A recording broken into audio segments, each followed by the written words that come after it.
नमस्कार, मैं रितेश, आपका स्वागत है। आज मैं बताऊंगा आपको सी प्रोग्रामिंग लैंग्वेज में मैक्रो विद पैरामीटर्स के बारे में।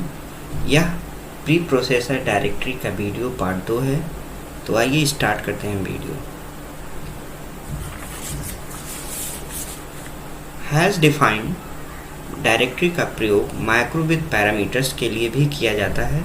जिस प्रकार हम पैरामीटराइज फंक्शन या फंक्शन विद आर्गुमेंट के लिए करते हैं, लेकिन फंक्शन अपने पेरेंट फंक्शन के द्वारा कॉल होता है, जबकि यह प्री प्रोसेसर हैज़ के द्वारा प्री प्रोसेस होता है। तो इसका सिंटेक्स होता है हैज़ डिफाइन, फिर उसके बाद एक स्पेस और माइक्रो नेम, उसके बाद जैसा कि यहाँ पे माइक्रो नेम, उसके बाद ब्रैकेट में पैरामीटर लिस्ट होती है, parameter 1, parameter 2, parameter parameter 3 dot dot, ऐसे हम कई सारे पैरामीटर लिस्ट यहाँ पे हम दे सकते हैं।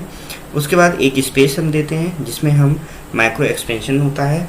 हर मैक्रो के लिए मैक्रो एक्सपेंशन अलग अलग हो सकता है। हम मैक्रो एक्सपेंशन में वो चीज़ें डिफाइन करते हैं, उस चीज़ को हम लिखते हैं, या जिस प्रकार का उस मैक्रो का उसका काम होता है, उस प्रकार हम उसको हम डिफाइन करते हैं। जैसे कि हम इस प्रोग्राम में, ये हमने प्रोग्राम पहले से टाइप कर रखा है, जिसमें हमने इसमें दो मैक्रो लिए हैं। एक मैक्रो का नाम है सम, दूसरा मैक्रो का नाम है सर्कल एरिया। अब इस मैक्रो का मतलब ये है कि ये अगर इसमें दो आर्गूमेंट पास हुए हैं और ये एक्स वाई, ये यहाँ पे ये जो आर्गूमेंट पास हुए इन्हें हम क्या फॉर्मल आर्गूमेंट बोलते हैं, और इसमें हमें दो नंबर को जोड़ना है। तो यहाँ पे हम इस जोड़ने का इसमें जोड़ने का हम इसको प्रोसीजर इसमें हमने डिफाइन किया है। जबकि यहाँ पे हमारा दूसरा एक मैक्रो विद पैरामीटर्स है जिसका नाम है सर्कल एरिया। इसमें हमने एक आर्गूमेंट पास किया है, यानी एक पैरामीटर पास किए हैं जिसका नाम आर है। अब इसका यहाँ पे इसका वर्क डिफाइन किया गया है जिसे हम मैक्रो एक्सपेंशन बोलते हैं। तो सर्कल एरिया का आपको पता होगा कि फॉर्मूला पाई आर स्क्वायर होता है। तो यहाँ 3.14 ये पाई का वैल्यू है। फिर उसके बाद ये मल्टीप्लिकेशन, फिर आर यानी रेडियस, फिर मल्टीप्लिकेशन और आर। तो ये वर्क डिफाइन हुआ है। तो आइए हम ये इस प्रोग्राम को समझते हैं, ये कैसे काम करेगा। यहाँ पे आप देख रहे हैं हैज़ इंक्लूड studio.h, ये एक प्री प्रोसेसर डायरेक्टरी ये भी है, लेकिन ये इसमें हमने studio.h नाम के हेडर फाइल को हमने यहाँ पे प्री प्रोसेस करा रहे हैं। ये conio.h है। conio.h इसलिए लगाया गया है कि यहाँ पे एक get ch फंक्शन यूज किया गया है जिसकी डिफिनीशन इसी के अंदर होती है, इसलिए हमें इस डायरेक्टरी को लिखना जरूरी है, इस हेडर फाइल को लिखना जरूरी है। उसके बाद यहाँ पे हम देख रहे हैं हमारी ये मैक्रो पैरामीटर डिफाइन हुए हैं, मैक्रो विद पैरामीटर्स। अब इसमें हमने एक इंटीजर के 3 वेरिएबल लिए हैं जिसमें हमने a, b, s लिए हैं। इसमें हमने यहाँ पे एक मैसेज दिखाया है इंटर एनी 2 इंटीजर। जब हम इंटर करेंगे तो कीबोर्ड से ये 2 वैल्यू रीड होगी। पहली वैल्यू a वेरिएबल में स्टोर होगी, दूसरी वैल्यू b में स्टोर होगी, जो स्कैनफ फंक्शन के द्वारा रीड की जाएगी। फिर यहाँ पे हम इस सम नाम के मैक्रो को यहाँ पे हमने प्री प्रोसेस करा रहे हैं, जिसमें ये दो a और b, यहाँ पे a और b एक जो है एक्चुअल आर्गूमेंट है जो पास हुए हैं।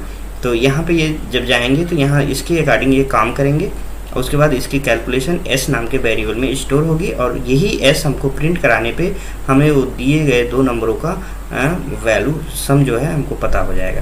तो हम इसको प्रोग्राम को रन करा के एक बार चेक करते हैं।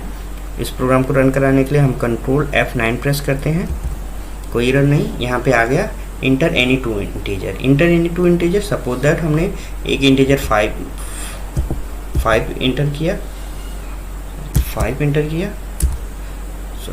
ये प्रेस नहीं हुआ इंटीजर, इसलिए कुछ गार्बेज वैल्यू आ गई। हमने फिर से हम प्रोग्राम को रन कराते हैं, कंट्रोल F9। यहाँ पे आ रहा है इंटर एनी 2 नंबर। हमने पहला वैल्यू 5 इंटर किया, दूसरी वैल्यू 7 इंटर किया और फिर इंटर किया, और ये हमारा सम इक्वल टू 12 आ गया। तो ये रन कर गया। अब हम इसी तरह से ये भी तो इसका काम नहीं हुआ है। चलिए हम इसके काम को भी हम यहाँ पे ये कैसे काम करेगा इसको भी हम डिफाइन कर देते हैं। इसके लिए हम क्या करेंगे कि यहाँ पे कुछ हम फ्लोट वेरिएबल की हमको ज़रूरत पड़ेगी। हम उस फ्लोट वेरिएबल को यहाँ पे एक फ्लोट वेरिएबल ले लेते हैं, float P Q R, P Q, और एक ले लेते हैं रेडियस फॉर रेड, और ये सेमीकोलन। उसके बाद हम यहाँ पे एक हम ऐसा दिखा देते हैं, प्रिंट एफ डबल इनवर्टेड के अंदर न्यू लाइन के लिए हम ये बैकस्लैश n लगा लेते हैं, इंटर सर्कल रेडियस सेमीकोलन। इस वेरिएबल की वैल्यू को हम रीड कर लेते हैं स्कैन एफ फंक्शन के द्वारा, स्कैन एफ %f, क्योंकि हमने जो रेडियस रीड करेंगे वो RAD जो ये है एक फ्लोट वेरिएबल है, सॉरी एम्परसेंड यानी एड्रेस ऑपरेटर रेड, और यहाँ पे हम सेमीकोलन लगा देते हैं। फिर उसके बाद हम एक जो है p, एक ही हमें वेरिएबल की ज़रूरत होती है, यहाँ पे हमें एक एक्स्ट्रा ले लिए हैं तो कोई बात नहीं, इसको हम हटा देते हैं। तो यहाँ पे हम p नाम का एक वेरिएबल है हमारे पास जिसमें हम स्टोर कराएंगे circle area, p equal to circle area. जिस तरह से ये यहाँ पे नाम दिया गया है यही नाम यहाँ पे भी होना चाहिए। तो उसके लिए फिर हमने आर्गूमेंट हमने यहाँ पे एक्चुअल आर्गूमेंट हम पास कर देंगे RAD रेड, उसके बाद सेमीकोलन, और फिर इसी p की वैल्यू को हम प्रिंट करा देते हैं, प्रिंट f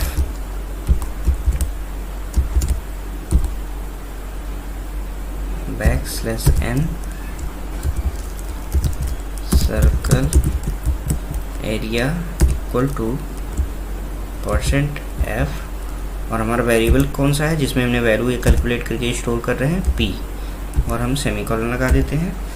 और यहाँ पे एक हम क्लियर स्क्रीन लिख लेते हैं ताकि हमारे पिछले आउटपुट का CLR SCR, और ये अब आइए हम रन करा के इसको देखते हैं, कंट्रोल F9 हमने यहाँ लिखा, कोई एरर नहीं बिल्कुल। अब पहला मैं ऐसा दिखाया था इंटर एनी 2 नंबर, तो हम इंटर एनी 2 नंबर के लिए हम कोई नंबर इंटर करते हैं 5, फिर दूसरा नंबर इंटर कर देते हैं 7, फिर इंटर प्रेस करते हैं तो ये सम कर दिया।